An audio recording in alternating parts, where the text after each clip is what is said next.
Last Handful of Clover, a novel by Wess Mongo Jolley, read by the author.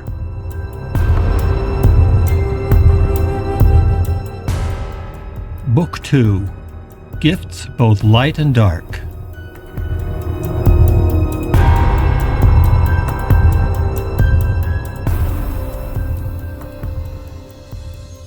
Chapter 20, The Disruptor. June 12th, 3:32 p.m.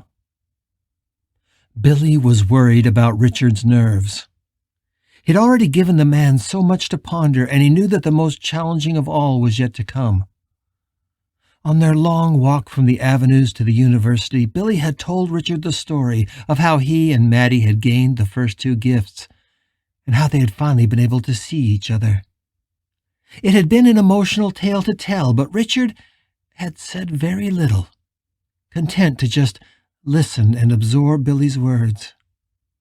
He appeared to be pondering what Billy was saying, but the man's silence was becoming unnerving. He hasn't asked where we're going, Billy thought, and he hasn't spoken again of Keith. There is a passivity in this man that does not bode well for any of us. Does he have it in him to do what destiny is going to ask? They walked in silence for a time, and finally Richard spoke. Billy was relieved that he seemed finally ready to ask his first questions. "So, what happened after that?" Richard asked. "After you saw Maddie and she saw you, did things change now that the two of you could see and speak to each other?" Billy looked up at the blue sky and sighed. "Well, to tell you the truth, Richard, no. In fact, nothing much happened at all. Everything went back to just the way it was, for a very long time." "How long?" "Well, let's just say decades." Billy could see Richard's mind working faster now, and it was loosening his tongue. That at least was a relief. "I find that impossible to believe," Richard said, his eyes focused on the sidewalk. "I mean, that nothing else changed. The world changed a lot after 1887. Billy laughed. It did indeed. Salt Lake became more than just a thriving frontier town. It became a bustling metropolis, and one that welcomed people from all over the world. No longer was it just a Mormon enclave. By early in the 20th century, it had become a major urban center. The city teemed with streetcars and automobiles. That alone changed things a lot for me. With cars on the road, I could get to and from Maddie's death site much more easily, just as you and I traveled to the Valley Fair Mall last week." "So you kept returning to Maddie after she would reset?" "I did.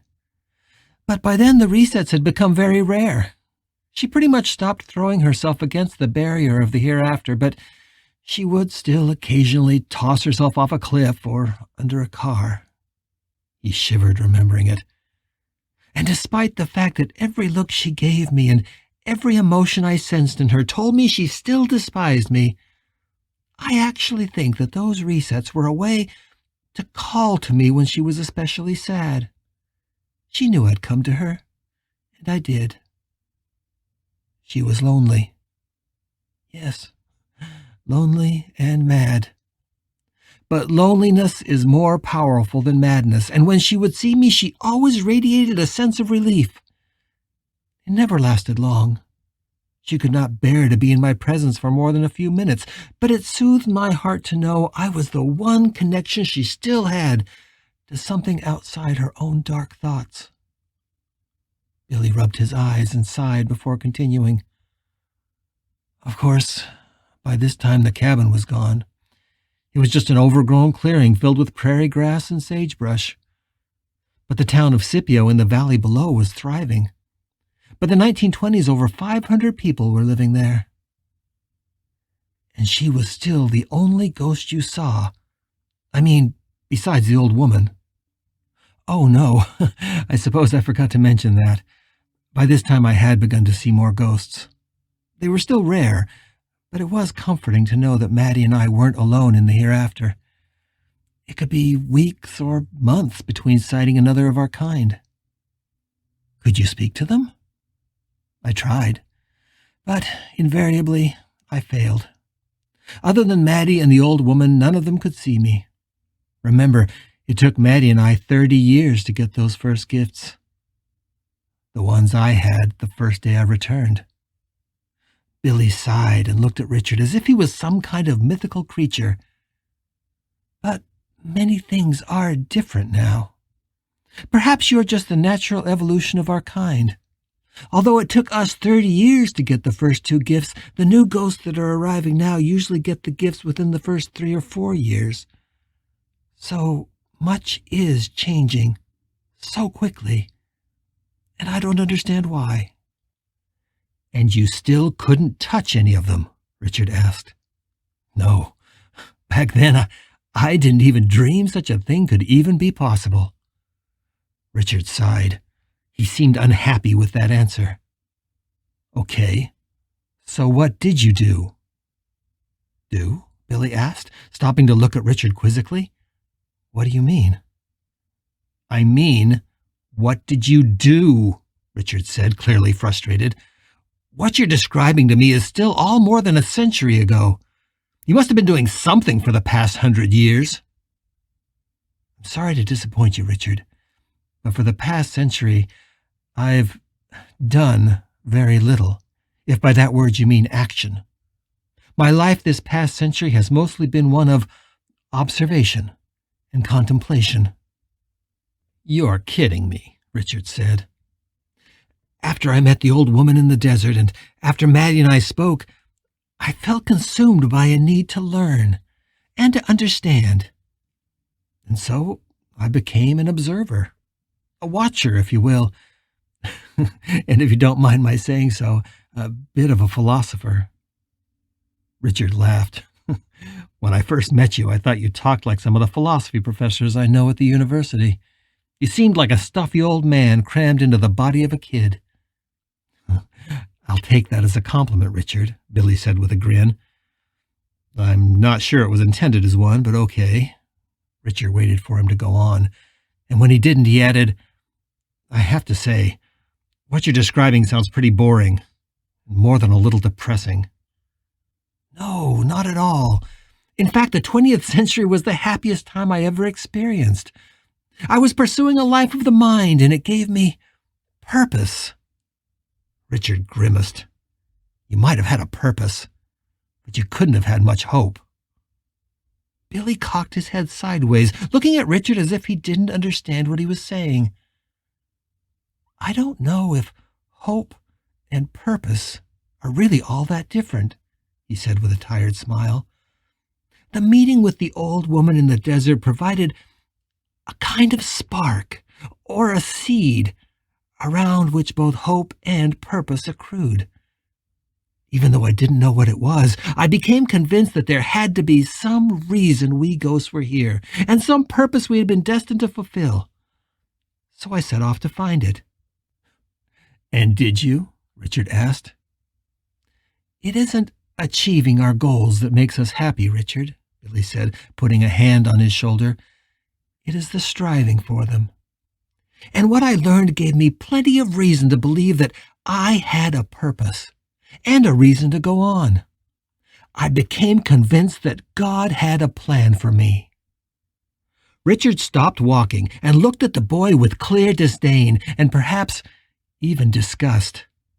He rolled his eyes and said, Well, you just lost me there, talking of God. It sounds like you've been drinking too much of your own Kool-Aid. Yes, perhaps, Billy said with a shy grin, but it wasn't just my Kool-Aid. For more than a century, I immersed myself in ideas, in philosophy, and yes, in theology. I went to classes on Aristotle and Plato at the university, and also to religious services in every church in Salt Lake City. I followed the best students and the most vibrant pastors and listened to their conversations. At night, I'd read over their shoulders, and while they slept, I sat in their darkened rooms and contemplated their ideas.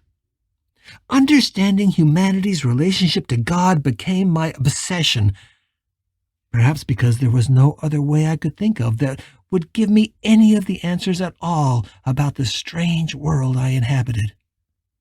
I don't know if those answers can be found in a church, Richard said, waving his hand in dismissal, or even, if I can be a heretic, in the classroom. I guess I don't know if they even exist.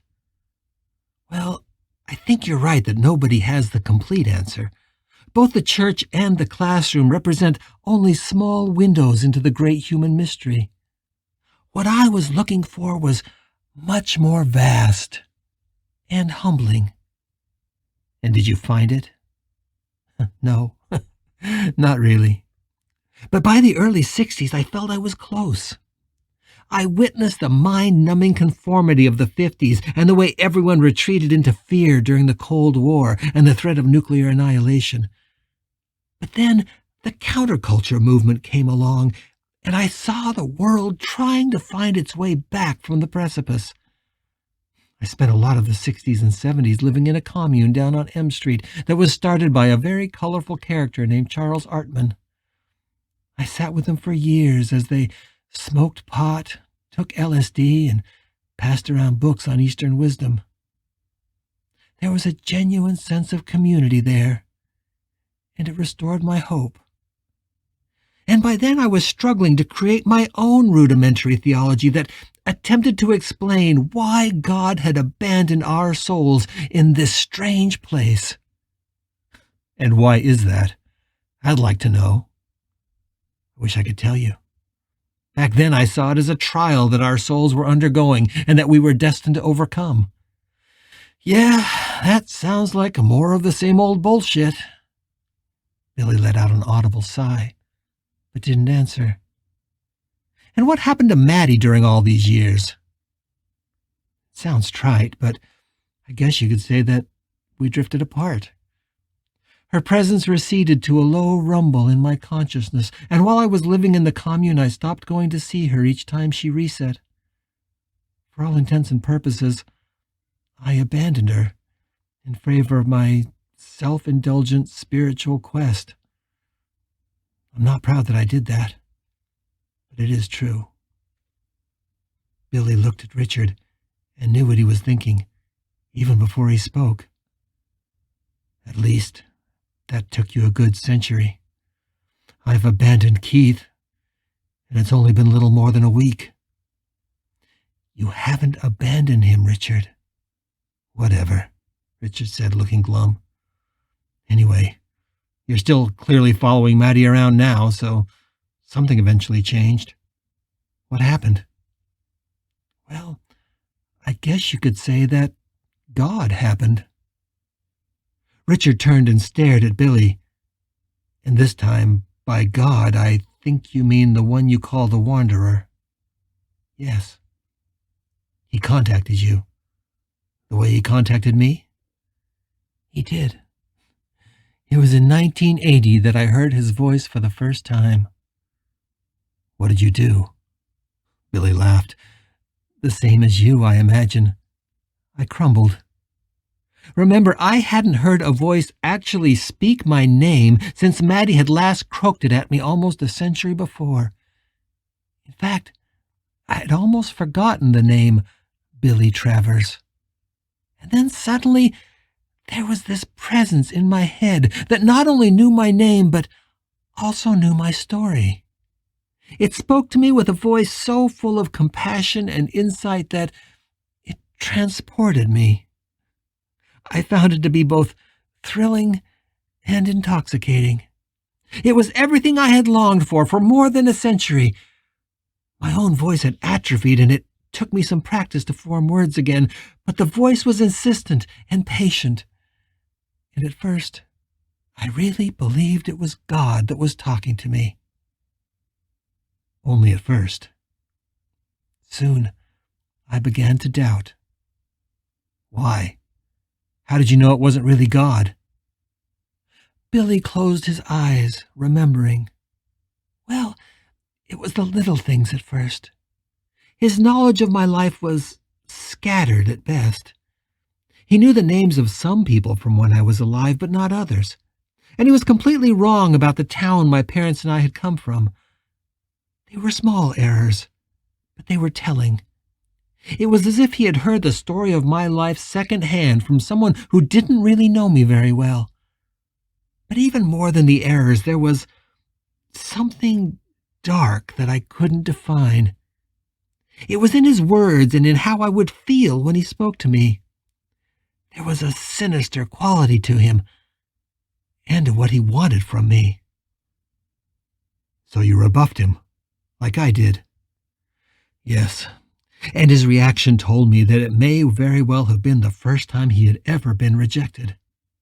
His anger and wrath erupted, and what had been a quiet and seductive voice in my head became petty and enraged. He threatened to destroy me or leave me here forever.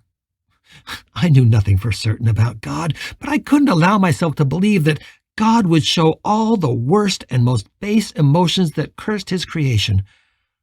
Somehow, I expected God to be better. So you think he was talking to the other ghosts, not only you? I'm certain of it. By then, the population of ghosts in Salt Lake City had grown by leaps and bounds. There were now hundreds or perhaps thousands of us. I still couldn't communicate with them, but I could now see them, and with some of the old ones, I knew they could see me as well. So I knew that if God could speak to me, he could speak to the others. And there was one ghost I was worried about more than any other, one that I thought might be tragically receptive to the dark and threatening words that God was offering. Maddie. Exactly. She had stopped resetting herself by that year. I almost hadn't noticed it because the change was so gradual and we had drifted away from each other's minds.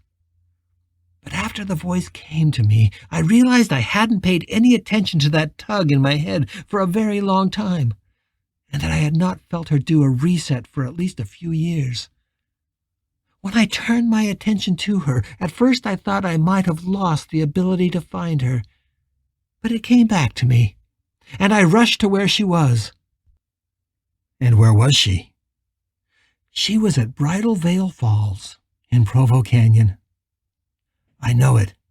It's beautiful. Keith and I always stopped to see it when we were driving up the canyon.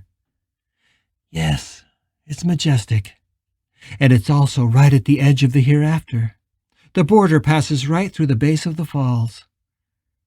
It didn't take me long to get to her, since jumping on a bumper or into the back of a truck was so easy by the 1980s. And when I got there, I discovered that much about her had changed. Billy hadn't relived this memory in a very long time, and he found it difficult to speak. His voice became thick with emotion as he pushed on. She stood just feet from the border of the hereafter, looking up at the spray which cascaded around her and through her like waves of light. No longer was her madness radiating off of her like echoes of chaos. Now her mind seemed focused and cold.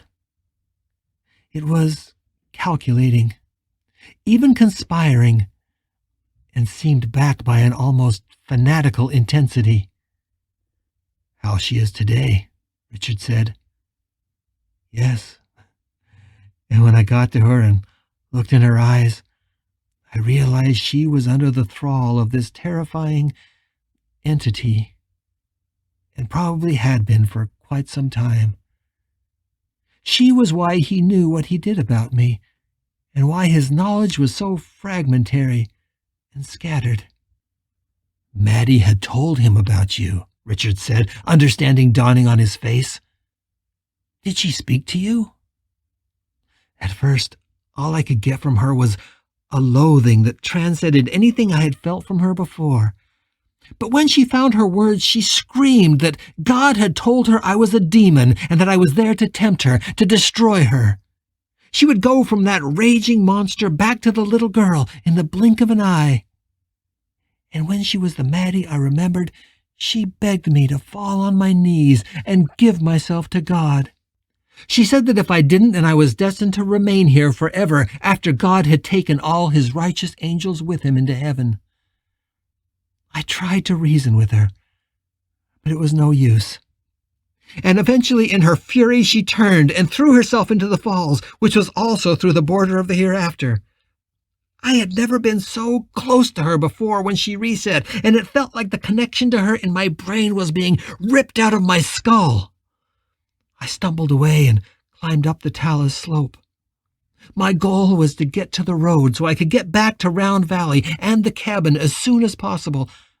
I wanted to follow her, but someone stopped me. Billy looked at Richard and saw his eyes grow wide. It was as if he was expecting this part of the story. Was it the old woman?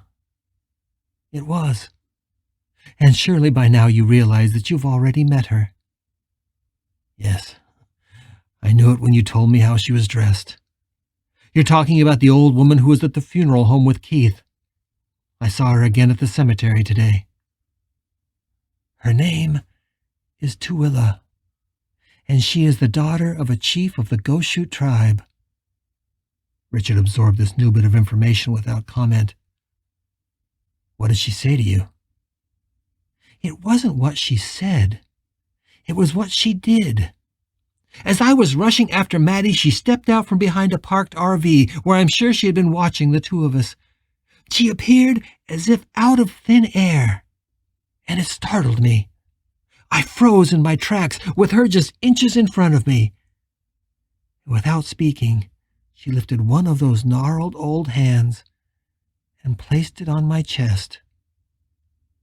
And Richard, I felt it. Billy's recollection of the moment caused his body to shake all over. Richard, you can't imagine what it was like. I know how shocked you were when I grabbed your wrist outside of the courthouse, but you had only been dead for a matter of days at that point. You still remembered what real touch was like. I had forgotten it completely. Nothing in my world had been anything but cold stone for more than 130 years. And suddenly, there was this hand on my chest. It was a warm hand, a living hand. It moved, and I felt it. I trembled, and I could sense that she felt it too. I put one hand over hers and felt the skin old and dry like sandpaper, but also real human flesh. It was alive. I knew she was speaking, but nothing she said mattered in that moment. I just sank to my knees, held her hand in mine, and I cried. I don't know how long I wept, but it felt like hours. There was anguish and regret and loss and pain in me I didn't even know existed. And she pulled it all out of me that day with her frail old hand, as easily as if she was pulling the fluff off a dandelion.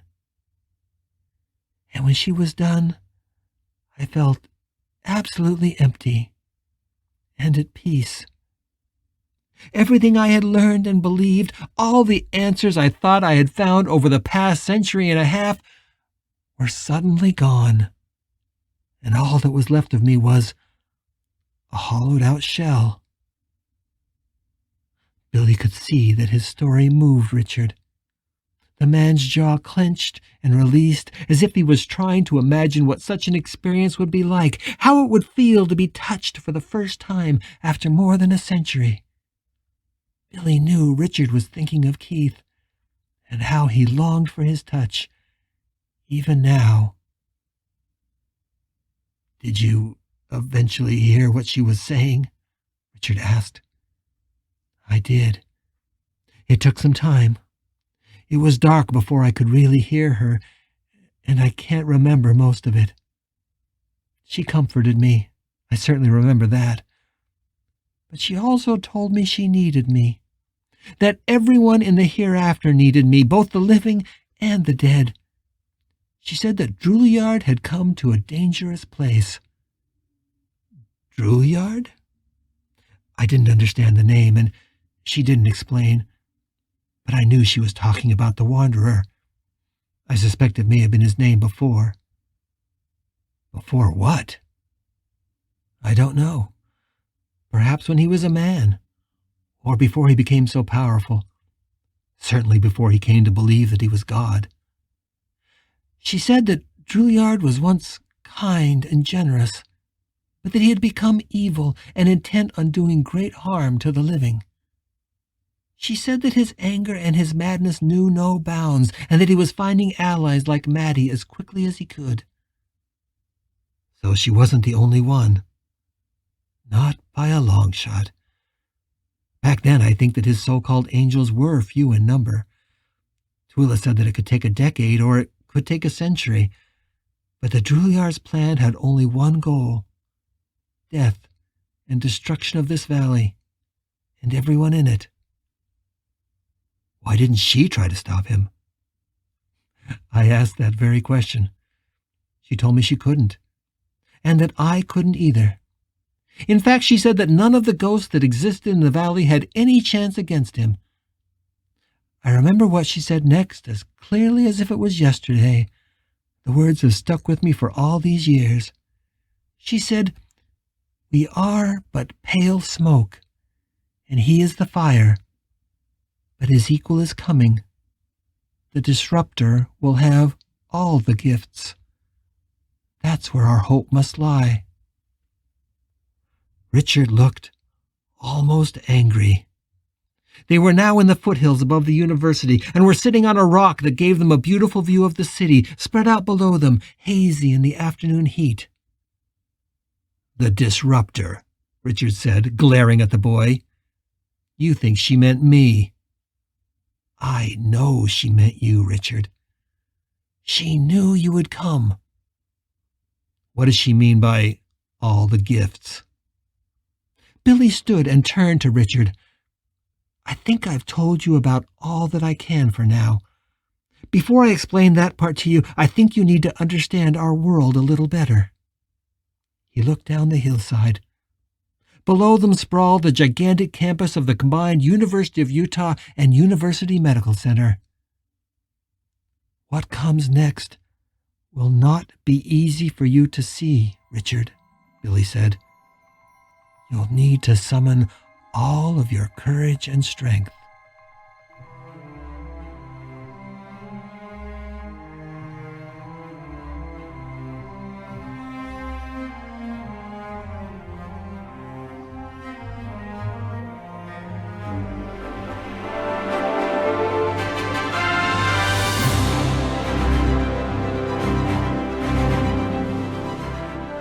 You're listening to The Last Handful of Clover, a novel by Wess Mongo Jolley. If you're enjoying this audiobook, please consider supporting the author on Patreon. That's patreon.com/Wess Mongo Jolley. And for more information, check out the author's website at wessmongojolley.com. That's WESSMONGOJOLLEY.com. Thanks for listening and stay tuned for more episodes.